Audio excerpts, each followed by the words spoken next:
Hello and welcome back to The Vacant Light. Today I'm covering the Waspkeeper, which is the debut album from Talanas. Talanas in the past had released a EP called Reason and Abstract, which I reviewed in a previous video. This is essentially the follow-up to that in their first full-length album. If you're not familiar with Talanas, they're a band from the UK that combines a number of different styles and influences within metal to create a unique and interesting blend of styles, interesting ideas and influences into their sound. It makes some pretty interesting music. What you have on this release is 11 tracks. The first thing I'd like to mention with this release is there's zero filler whatsoever anywhere on this album.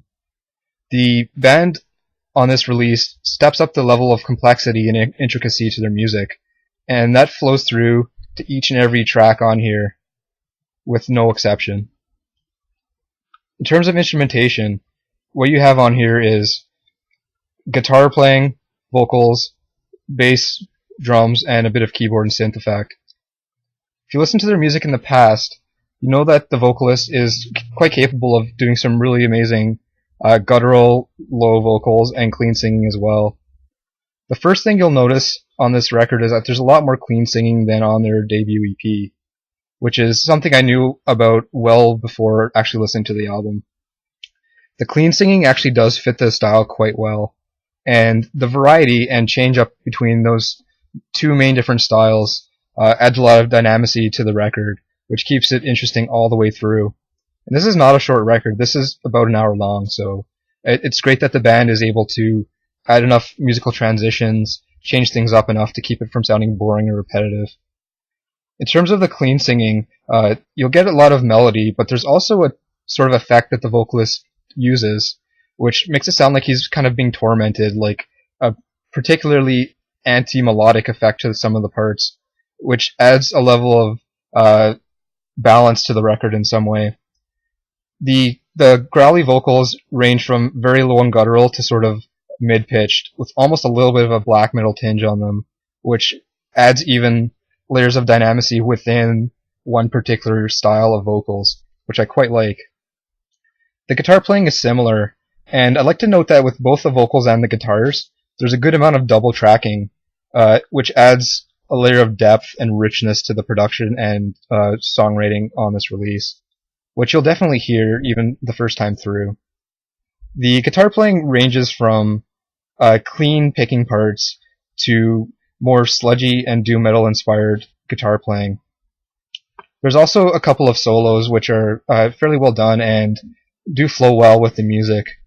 One thing that I do notice is that this band really does know how to use both guitar players quite well, because the singer Hal Sinden also does play rhythm guitar, I believe, on this release. There's some really intricate moments where I feel that the rhythm guitar being heavy and the lead guitar doing more of the clean picking really adds a lot of those different influences to the same moment on a song, which I quite enjoyed. It never feels like they're relying too much on, just heavy distortion in any of the songs either. Like, they never really get too crazy with any over-the-top production values in terms of those different sounds and styles. You can definitely hear that the songwriting is really the key component to the enjoyability of this music, and also the execution of the songs that they have written. The bass playing ranges anywhere from blending in pretty well to the music to actually sounding distinct and definitive. The bass does sound more distinct and definitive on the cleaner sections, just because there's sort of more room in the mix for it to do so. And the bass playing does range from warm to some pretty thumpy and aggressive parts, which I quite liked, and does fit in with the variety of the other instruments as well. And lastly, in terms of the traditional instrumentation, I'd like to mention that the drumming does focus primarily on double bass and snare work, but it knows how to be fast, knows how to be slow, knows how to be aggressive, and knows how to be sort of more simmering in the cleaner moments. The drumming does add a level of abrasiveness to some of the more death metal inspired moments, and I find that on those moments, the guitars actually have an interesting effect where they kind of sound bare-knuckled, and even sometimes turn down the distortion during those heavier moments, which is quite an interesting approach. And this album is full of those surprises where you expect it to do one thing and it does something completely different. but is still intricate and interesting in that kind of way. You also hear those synth and keyboard effects on here, and they're used somewhat sparingly and particularly brought in at moments where the music is well suited to that, such as on the album's closer, the On Healing Part 2. And it feels like the synth and keyboard effects are never too overbearing on the music and actually blend in well as a nice backdrop. The focus on this album is really the intricacy of the riffs and the general instrumentation, as well as the number of layers and richness to that music that you'll really hear here. My biggest gripe first listening to this is it wasn't as catchy as the EP, Reason and Abstract was. And, when I first heard that this album had a lot more clean singing on it, my first thought would be that this was going to be a more streamlined and melodic approach. And I couldn't have been more wrong, actually. This album is quite complex, and despite the clean vocals, you're not going to feel that it's quite as catchy as the actual EP. However, on repeated listens, you'll find that you're unveiling more and more layers to the actual music. Like, I've listened to this thing several times, and every single time I listen to it, I feel that I'm discovering something new about, the way instruments are interacting, and the way that certain parts are put together and transitions are done, and so on.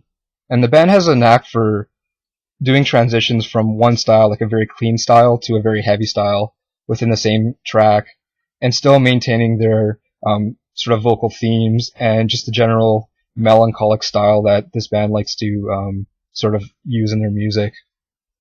I found as well that I actually picked out a few lyrical themes without actually reading the lyrics, because the clean vocals allowed you to sort of pick up on those and still enjoy the heavier moments of the record.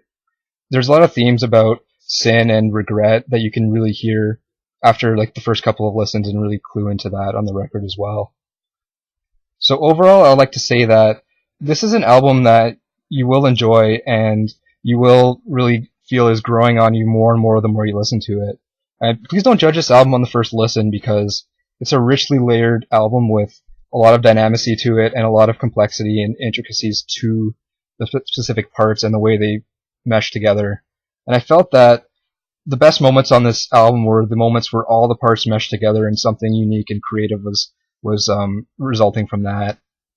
So overall, I'd like to say that this album called The Waspkeeper from Talanas is, in my opinion, one of those albums that I think people will look back at, 10 years in the future and be proud to know that they were one of the people who listened to this music when it was being created at this moment in history.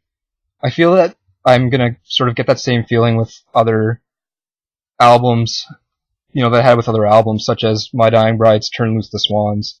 That's one of those albums that I wish I could have been, old enough to appreciate when it first came out.